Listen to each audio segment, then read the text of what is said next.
이 사업은 이기적인 마음으로는 실패입니다. 손님에게 감사하는 마음이 성공으로 가는 길입니다. 내가 많이 알고 똑똑하고 친절하고 열심히 하면 된다 하는 생각들을 버리세요.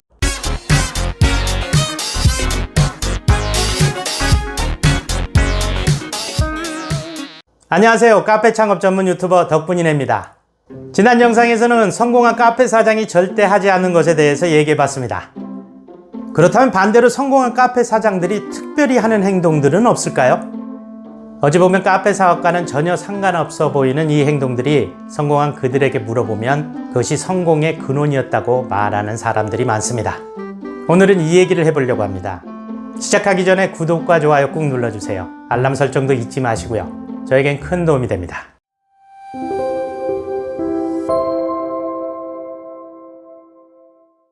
웰빙과 힐링에 대한 관심이 높아지면서 세계적인 많은 나라에서 덩달아 명상에 대한 관심도 높아지고 있습니다.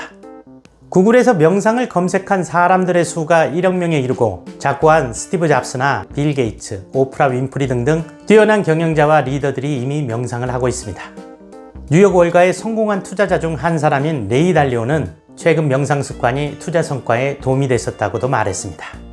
출판계에서는 명상과 관련된 책들이 계속 베스트셀러가 되고 있습니다. 이는 단순한 트렌드를 넘어서 대기업이나 시도 등 지자체들의 지원을 받으며 명상 산업으로까지 발전하고 있는 추세입니다. 상황이 이러한데도 명상이 카페 사업의 성공과 무슨 관계가 있냐고 반문하시겠습니까? 명상은 자신의 잠재력을 최대한 끌어낼 수 있는 최고의 방법 중에 하나입니다. 박찬호 선수가 메이저리그 시절 슬럼프를 겪을 때 명상으로 이겨냈다는 일화는 유명합니다. 여러분의 내면에 어떤 잠재력이 숨어 있는지 궁금하지 않으세요? 그냥 앉으세요. 그리고 내 마음을 들여다보세요. 어렵지 않습니다. 특별한 방법이나 기술이 있는 게 아닙니다. 성공한 카페 사장이 특별히 하는 행동 첫 번째, 바로 명상이었습니다.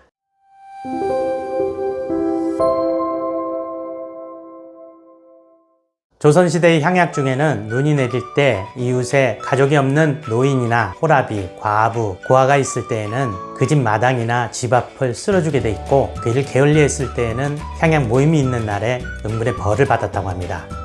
덕분이네가 카페를 처음 시작하던 때만 하더라도 가게 문을 여는 시각에 나가보면 여기저기 빗자루를 들고 나와 청소를 하는 모습을 많이 봤었더랬습니다. 내 가게 앞뿐만이 아니라 옆 가게 앞까지 쓸어주기도 하면서 그렇게 정이 오고 갔습니다. 정신무장에는 청소가 최고라고 해서 기업에서는 이미 청소 운동을 경영 기법에 도입한 지 오래고 호흡에 맞춰 무언가를 쓸고 닦는 것만으로도 치유 호르몬이라고 불리는 세로토닌 분비가 늘어난다고도 합니다. 세로토닌은 충동을 억제하고 긍정적인 마음을 길러주는 호르몬입니다. 다시 말해 청소를 하면 짜증을 덜 내게 된다는 말입니다. 성공한 카페 사장이 절대 하지 않는 것 중 하나인 짜증내지 않기에 도움을 준다는 얘기죠. 매장에 출근하면 가장 먼저 카페 앞을 쓰는 겁니다. 기왕이면 옆 가게까지도요. 해보시면 이것이 왜 성공에 도움을 주는 건지 느끼실 수 있을 겁니다. 성공한 카페 사장이 특별히 하는 행동 두 번째, 바로 가게 앞 쓸기였습니다.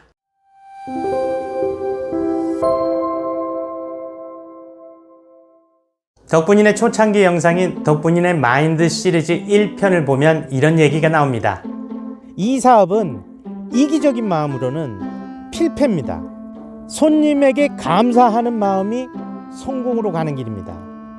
하지만 그 손님에게 감사하는 마음을 진심으로 갖는다는 것은 무척 어려운 일입니다. 그럼에도 이 감사함만이 이 사업을 성공시키는 유일한 길입니다. 이 감사함을 갖게 되면 모든 문제가 거짓말처럼 해결됩니다.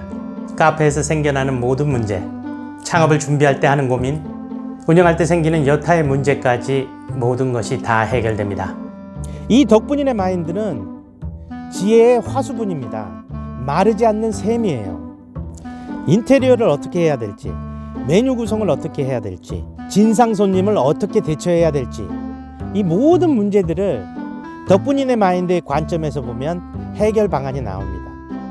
덕분입니다 하는 것은 매사에 감사한다는 의미와 같습니다. 왜냐하면 손님에 대한 감사함이 카페 사업의 본질이기 때문입니다. 그러니까 이렇게 생각하는 겁니다. 이 모든 게 손님들 덕분입니다. 당신의 덕분입니다. 안 좋은 일이 있을 때도 덕분입니다. 좋은 일이 있을 때도 덕분입니다. 이렇게 모든 관점을 손님 덕분에 벌어진 일이라고 생각하는 겁니다. 이러면 놀라운 변화가 생겨납니다. 손님들이 정을 느끼기 시작하고 교감이 이루어지고 인사 한마디도 진심으로 전달되기 시작합니다. 내가 많이 알고 똑똑하고 친절하고 열심히 하면 된다 하는 생각들을 버리세요.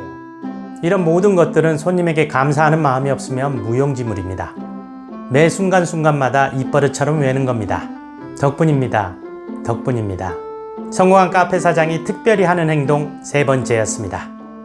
어떠세요? 도움이 좀 되셨나요? 도움이 되셨다면 구독과 좋아요 꾹 눌러주세요. 알람 설정도 잊지 마시고요. 저에게 큰 도움이 됩니다.